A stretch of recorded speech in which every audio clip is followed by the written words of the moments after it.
to sit as a family through the whole Sabbath day. We know, Lord, that there will come a time that we will not be able to meet together like this. But while the opportunity allows us to meet on the Sabbath, we pray, Lord, that you will always encourage our heart to come together on the Sabbath day. And we thank you, Lord, for your wonderful blessings over the various messages that we have heard today. And this is our last message of the day. We pray again for the presence of your Spirit. Forgive us of our sins and unrighteousness. In Jesus' name I pray. Amen. Da wana namiti ko mai vi taltala na matani kua na ndona ultanga bimbi ni vi bakatalai to ndambe talichiko na turanga na singaleu ni kua to vital na takatiko na vi bakatalai ni tebor bakadoratu na nondambula da vi bakawelei na vi kaiso and wana namiti mai wana taltala na efeso na kena wasi na matai ni Peter na wasi liman tikina one. First Peter 5:8. What does it say? For we are not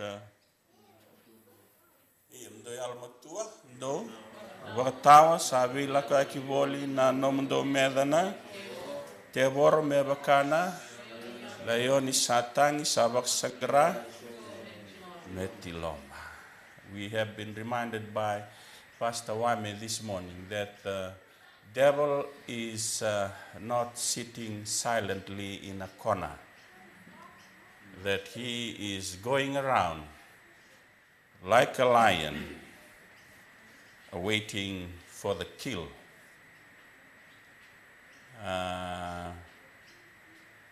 The round in Weletiko and anonda dakdaka na visinga. But there is actual battle going on. If we don't take our walk with God seriously, then we will not know about this battle that is going on. Unless we seriously take our relationship and our walk with God, then we will know that there is a real battle going on. Tunitikina na italtala menda almatua menda wakatawa. It is a call for us as church, as followers of Christ, be sober and be vigilant. For in Ephesians 6:12, it says that our battle is not against flesh and blood. And the sayang ni bala wali tinga keirana tamatai, and the sabi bala keira sa liu, keira sa kaukawa, keira sa vitalia takanam buto, keira na bi wakoso yalotha, and na bi sana lomalani. Oh well.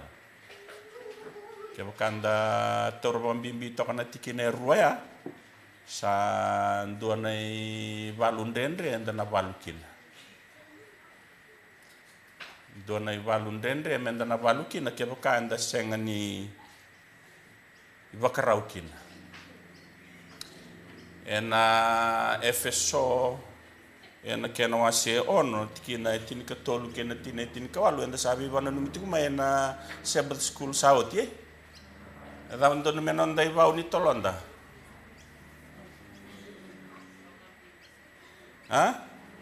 Lomandina. Davanto metiko la masarenda menon dai sambai.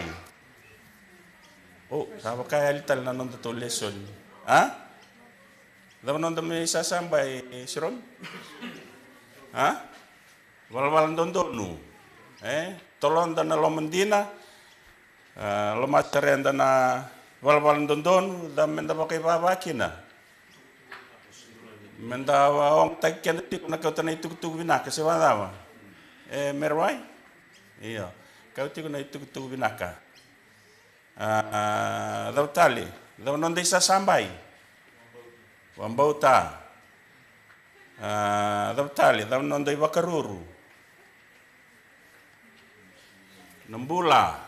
Oh, lital na lesson ningo na FSO Daw nonday selewau.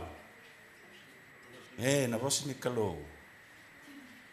Kena ikuri, mendandau, masu, iya, kenandau ker.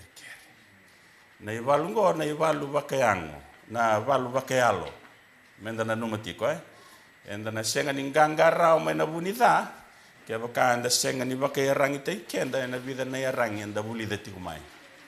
But ni bivana numitiko na lesson yan kabiniko vikenda, enda sa senga ni valu tiko, vakayango na ivalu vakayalo and lakodhuru matingo if we do not look at it in our eyes of faith vakambauta and na vuki lusi tunga na vuki ndruka tunga kotikenda kina nonde tikina na kavini kuwa vivana nomitikina o Paula verto mai cornida if you can go to the book of Corinthians 2 Corinthians chapter 10, verse 3 to verse 5 is our final text for the closing Sabbath this evening. And it says, 2 Corinthians chapter 10, verse 3 to verse 5. Verse 3 says, "For though we walk in the flesh, we do not war according to the flesh." Dapat ko na kinababit. Sandi na nga sa bakayango na nitombula, iye kito sa senga ni bala mebaka na ka baka yango. Although we are in our physical being, physical flesh, we must understand that we are not fighting a flesh battle. And the senga ni valu tiko na valu vakayang tuna tiko Paula virato mai cornida. No. And the senga ni laveta na iselawau se tomika da kendo na kau se isele se ndakai menda valu kina. Sa tiko ni tiko na nondo to tikina na kabiniko na FSO se ono tikina itin karua and the senga ni vivala tiko ke ira na tamata. We are not fighting against men.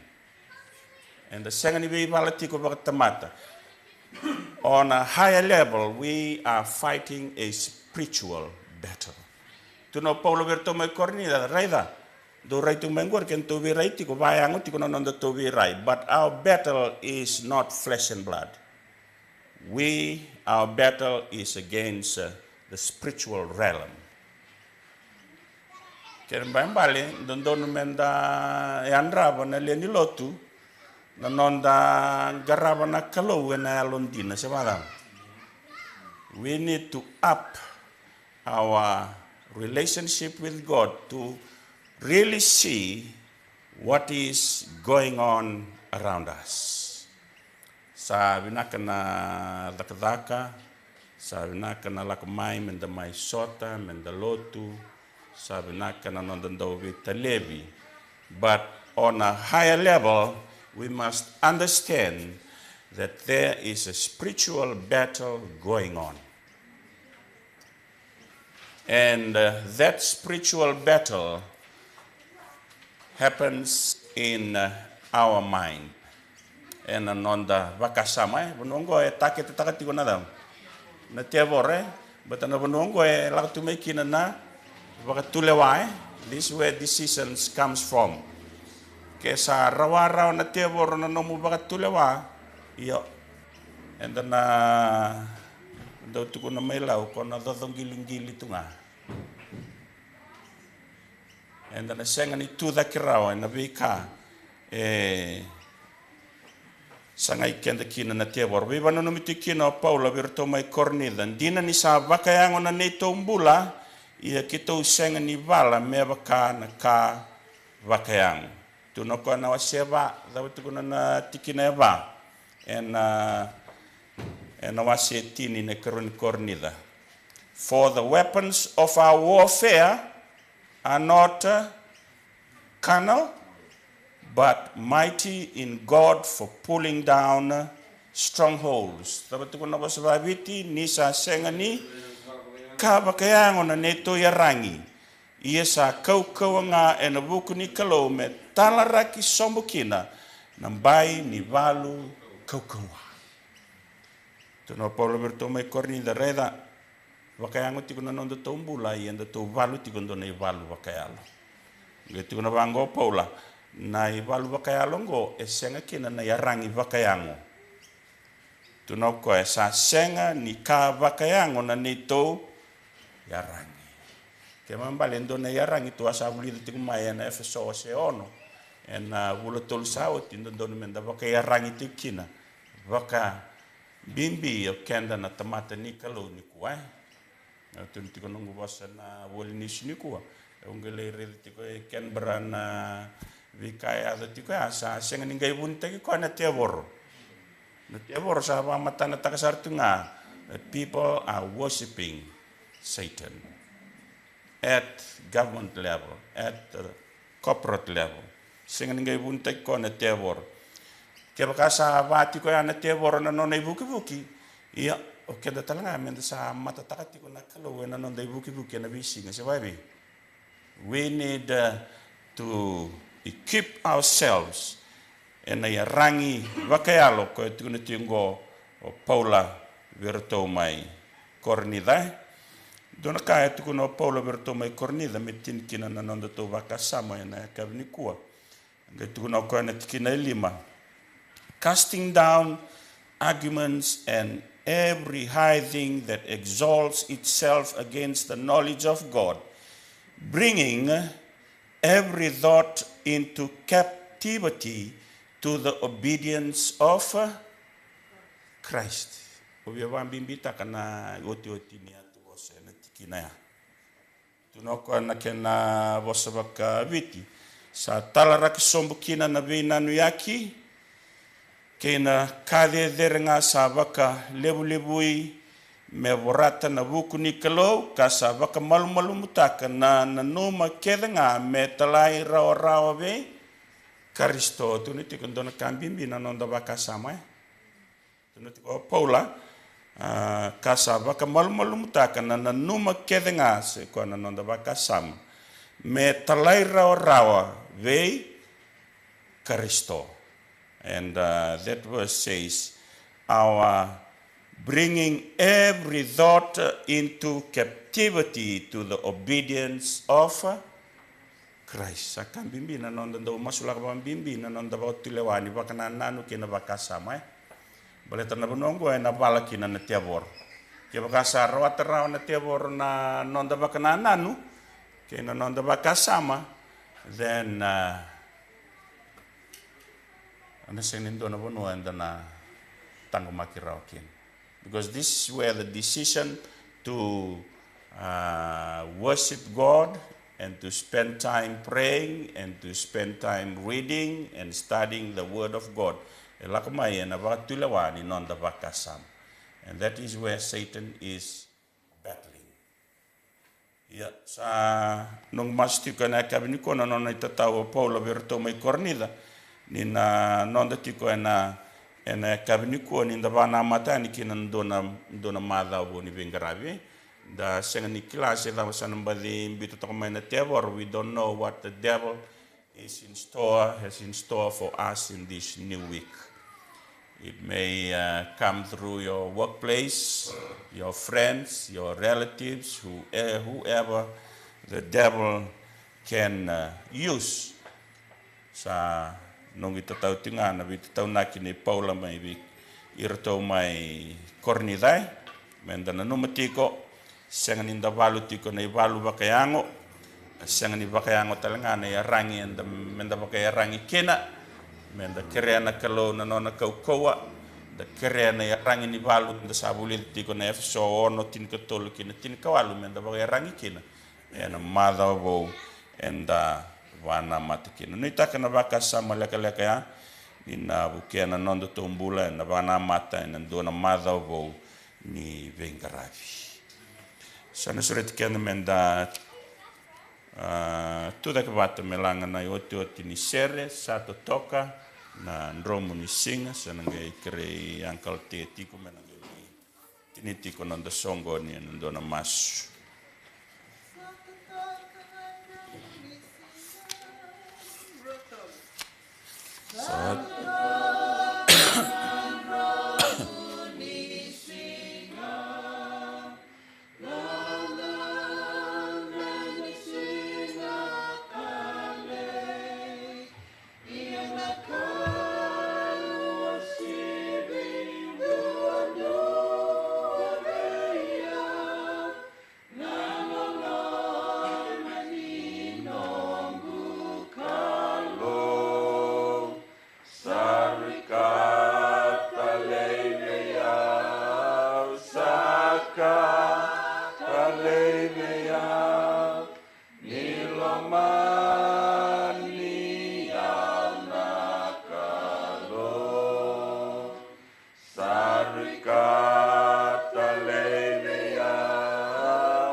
Brisbane.